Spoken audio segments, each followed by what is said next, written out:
Why do we keep doom scrolling, and why do we purchase things we didn't plan to? Many brands have become masters at hijacking our attention, using science-backed techniques to keep us hooked and influence our choices. Let's take a look at 6 fascinating experiments related to attention, categorized into 3 key themes: cognitive limitations and distractions, decision-making and self-control, and optimal focus and performance. The invisible gorilla experiment was conducted by researchers Christopher Chabris and Daniel Simons in 1999 to demonstrate inattentional blindness, the failure to notice unexpected objects when we are focused on a specific task. In the experiment, participants were asked to watch a video of 2 teams, one in white, one in black, passing basketballs. Their task was to count how many times the players in white passed the ball. During the video, a person in gorilla suit walked into the middle of the scene, beat their chest, and then ambered off. 50% of the participants failed to notice the gorilla as their attention was focused on counting the passes. Advertisers understand this, and this is why ads are getting more intrusive and annoying. Sticky or persistent banners that require us to manually close them, pop-ups that interrupt our browsing, and ads with sudden sound effects are all designed to divert our attention away from our task, ensuring that they get noticed. Inattentional blindness affects our work by causing tunnel vision when we are too focused on a specific task. To avoid this, take regular breaks to reset our attention and keep mindful macro assessments to ensure that we are always keeping the broader context in view. You've probably done a variation of the Stroop task before. First started in 1935, John Ridley Stroop tested how conflicting information can interfere with our cognitive processing. In the experiment, participants were asked to name the color of a word that actually spells out a different color. Participants found it much harder to name the color when it conflicted with the word's meaning, taking 74% longer compared to congruent pairs. The Stroop Effect describes the cognitive interference that occurs when our brain is presented with conflicting information. What's interesting about this phenomenon is that it's a double-edged sword. It can confuse us, but at the same time, the unexpectedness can also draw our attention and cause intrigue.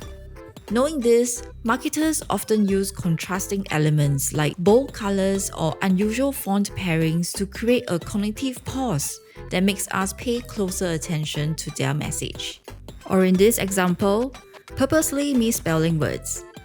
Learning from this, we can enhance our productivity by minimizing conflicting stimuli in our work. We can avoid multitasking, create clearer workflows, or even reduce visual clutter on our desk to protect our focus.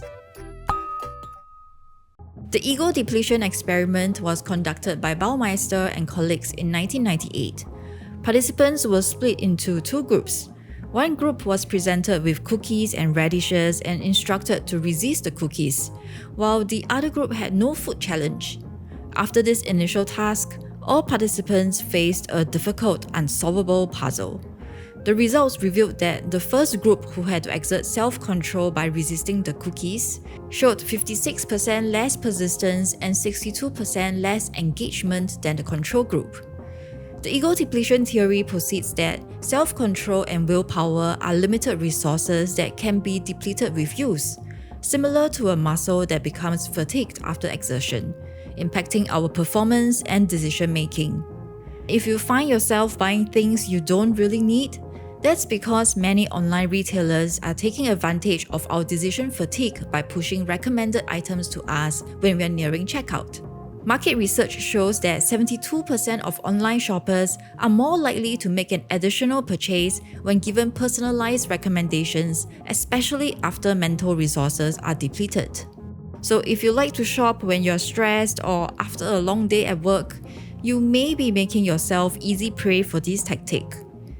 Ego depletion theory can also be applied to our work. To enhance productivity and decision-making, we can prioritize high-effort tasks early in the day when our self-control is the strongest and take strategic breaks to reset our focus. We can also minimize decision fatigue by batching similar tasks to reduce cognitive load. By being more mindful about our willpower, we can sustain better performance throughout the day. Schwartz's experiment on the paradox of choice builds upon the ego depletion theory. In 2004, a group of participants were divided into two groups. The first group was presented with a selection of 6 types of chocolates, while the second group had 30 types. Participants were then instructed to pick out the best chocolate based on flavor and appearance.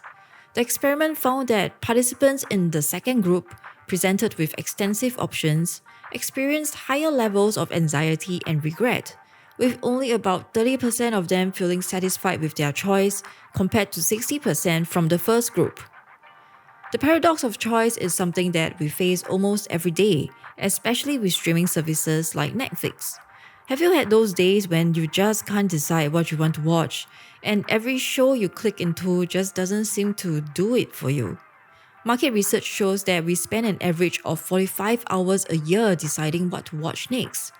So streaming services use the paradox of choice principle to combat our decision paralysis by offering curated lists such as top picks or trending now. By narrowing options, streaming platforms make it easier for us to decide quickly and raise our overall satisfaction level. To avoid choice overload in our work, streamline decisions by focusing on a few important tasks each day instead of a long to-do list. Flow state is widely recognized as the key to optimal performance and productivity. Csikszentmihalyi spent years studying people engaged in activities like sports, art, and work to explore what conditions lead to heightened productivity and fulfillment. He identified that individuals often enter a state of flow when their skills perfectly match with the challenge of the task at hand. In this state, people experience deep focus, lose awareness of time, and feel a sense of control and intrinsic reward from the task itself. A McKinsey study found that employees in a state of flow are 500% more productive, demonstrating the power of deep focus. If you find yourself doom scrolling, it's because social media apps are designed to employ flow-like mechanics, keeping us in a loop of endless scrolling with just enough new content to maintain engagement. Video games and educational apps also create flow by offering progressively harder challenges and rewards to keep users engaged. If we want to create a flow state at work, start by setting clear goals and breaking tasks into smaller steps. Make sure the task is challenging enough to engage us, but not so hard that it causes stress. It is also important to eliminate distractions to create a focused workspace. In Zeigarnik's experiment, conducted in 1927, participants were asked to complete a series of tasks, such as solving puzzles or performing simple manual activities. The control group was allowed to finish all the tasks, while the second group was interrupted before they could finish. Participants were then asked to recall the tasks that they have been given. The group that was interrupted remembered about 90% more than the control group. E-commerce sites frequently exploit the Zeigarnik Effect by sending cart abandonment reminders or using progress bars in forms. These tactics reinforces the mental discomfort caused by leaving something unfinished, pushing us to complete our purchases or action. This phenomenon is also a reminder of how multitasking is detrimental to our productivity, maxing out our cognitive load, as we jump from task to task without completing them. However, when applied in moderation, we can maintain momentum by strategically taking intentional stops in our work to make it easier to jump back in later. By understanding how attention works and how it's hijacked, we can reclaim control of our focus. These techniques, used by marketers to engage us, can be reversed to improve our personal productivity.